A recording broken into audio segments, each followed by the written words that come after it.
Hello guys, कैसे हैं आप लोग। आज से अच्छे होंगे। आप लोगों की पढ़ाई अच्छी चल रही होगी। आप सब लोगों का एक बार फिर से आपके अपने ऑनलाइन प्लेटफॉर्म प्रयाग एकेडमी में बहुत बहुत स्वागत है। हम लोग उत्तराखंड अधीनस्थ सेवा चयन आयोग द्वारा आयोजित की जाने वाली एलटी परीक्षा के भाग 1 का, जिसमें कि शैक्षिक अभिरुचि है, उसका अध्ययन कर रहे थे। तो चलिए इसी को आगे बढ़ाते हुए हम लोग आज शुरुआत करते हैं। आज हम लोग पढ़ेंगे राष्ट्रीय अध्यापक शिक्षा परिषद NCTE, इसे पढ़ेंगे। शुरू करूं उससे पहले आप लोगों से एक रिक्वेस्ट है कि चैनल में नए हैं अथवा अभी तक आप लोगों ने चैनल को सब्सक्राइब नहीं किया है तो प्लीज़ चैनल को सब्सक्राइब कर लीजिए और अपने ग्रुप्स में शेयर कर सकते हैं, जिससे कि और भी लोग हम लोगों के साथ जुड़ना चाहें तो जुड़ सकते हैं। चलिए, राष्ट्रीय अध्यापक शिक्षा परिषद, इसके विषय में बता देता हूँ कि ये एक वो संस्था है जिसका कि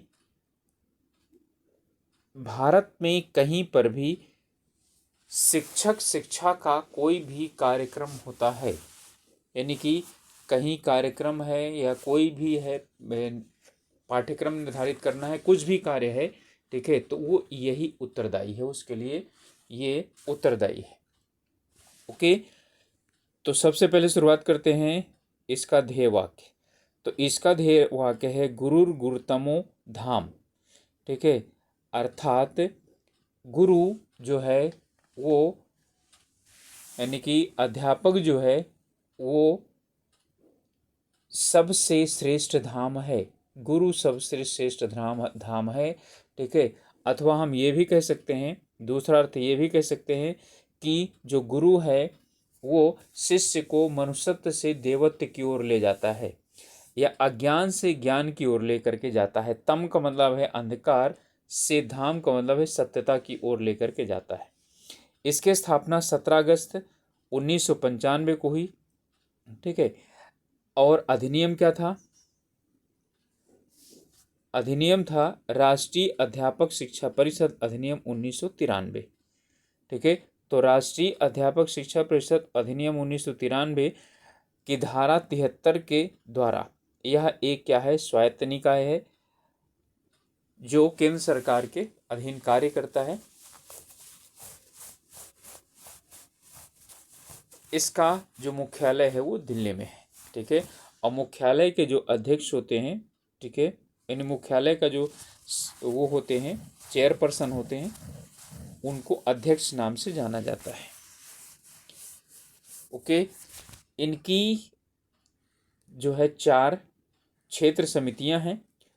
उत्तरी क्षेत्र समिति, दक्षिणी क्षेत्र समिति, पूर्वी क्षेत्र समिति और पश्चिमी क्षेत्र समिति। ओके, तो इसमें इनकी क्षेत्र समितियां जयपुर, भोपाल, बेंगलुरु और भुवनेश्वर, ठीक है, यहाँ पर है। और इनके जो अध्यक्ष होते हैं उन्हें हम निदेशक कहते हैं, ठीक है। तो उनके अध्यक्षों को निदेशक के नाम से जाना जाता है।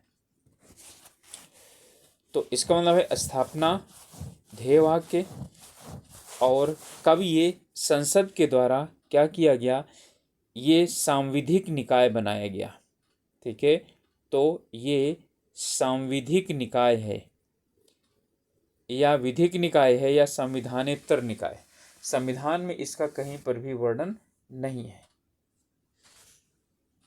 इसका जो उद्देश्य है वो है संपूर्ण भारत में अध्यापक शिक्षा प्रणाली के मानदंडों और मानकों का विनियमन करना, यानी कि नियम बनाना, उनका नियोजन करना और समन्वित विकास करना तथा उन्हें समुचित रूप से बनाए रखना। अर्थात उनमें कोई बदलाव नहीं आने देना। जो निम्न हो, जो नियम बना दिए गए हैं उसको आगे लागू करना। इसके बाद है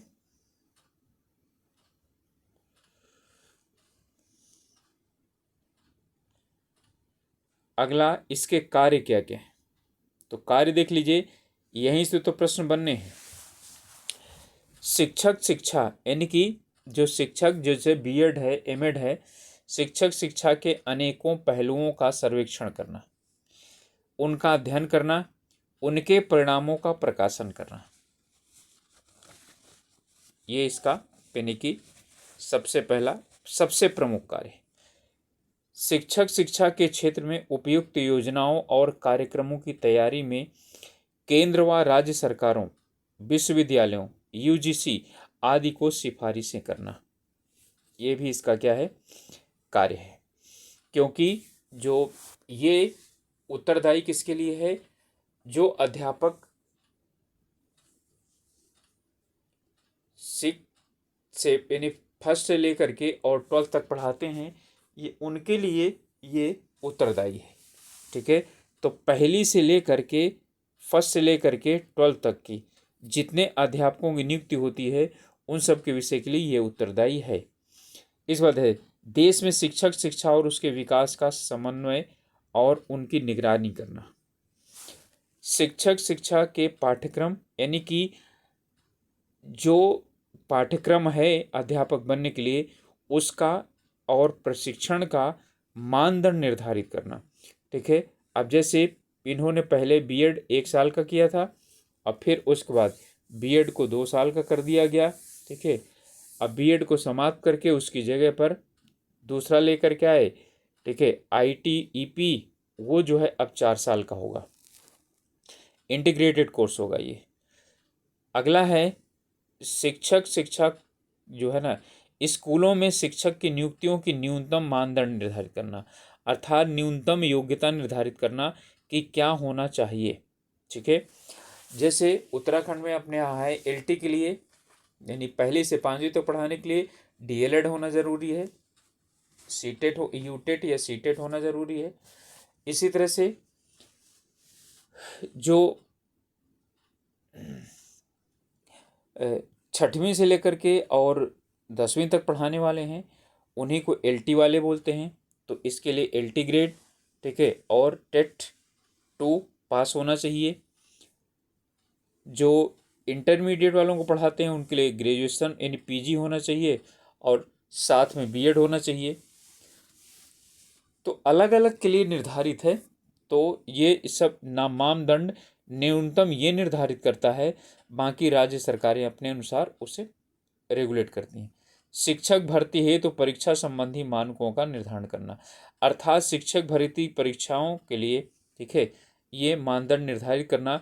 जैसे कि जो एलटी की परीक्षा यानी हो रही है, ठीक है, वो इसके काफ़ी मानकों के अनुसार ही है, कम से कम मानक निर्धारित करता है, अलग से राज्य अपने आप निर्धारित कर सकते हैं। ठीक है, यानी कि इसके अनुसार कम से कम 100 अंकों का एक कम से कम 100 अंकों की एक परीक्षा ली जानी आवश्यक है। इसके बाद है मान्यता प्राप्त संस्थानों के शिक्षण शुल्क व अन्य शुल्कों के बारे में दिशा निर्देश देना, अर्थात जो शिक्षण संस्थान मान्यता प्राप्त हैं सरकार यानी कि प्राइवेट हैं उनके विषय में इनको क्या करना, ठीक है, दिशा निर्देश देता है कि इतने जो है ना उनको यानी शिक्षण शुल्क रखना चाहिए। शिक्षक शिक्षण, ठीक है, जो शिक्षण शिक्षा है और उसमें शिक्षण में नवाचार और अनुसंधान को बढ़ावा देने का, ठीक है, ये कार्य करती है। इसके बाद आता है कि शिक्षक शिक्षा हेतु नए संस्थान स्थापित करना, यानी बीएड वगैरह के लिए नए संस्थान बनाना और साथ में उनको मान्यता भी देना। केंद्र सरकार द्वारा जो कार्य सौंपे जाते हैं, ठीक है, उन्हें भी क्या करना होता है, ठीक है, ये बखूबी वहन करता है। शिक्षक शिक्षा के व्यावसायीकरण को रोकने के लिए सभी आवश्यक कदम उठाना इनके अंतर्गत आते हैं।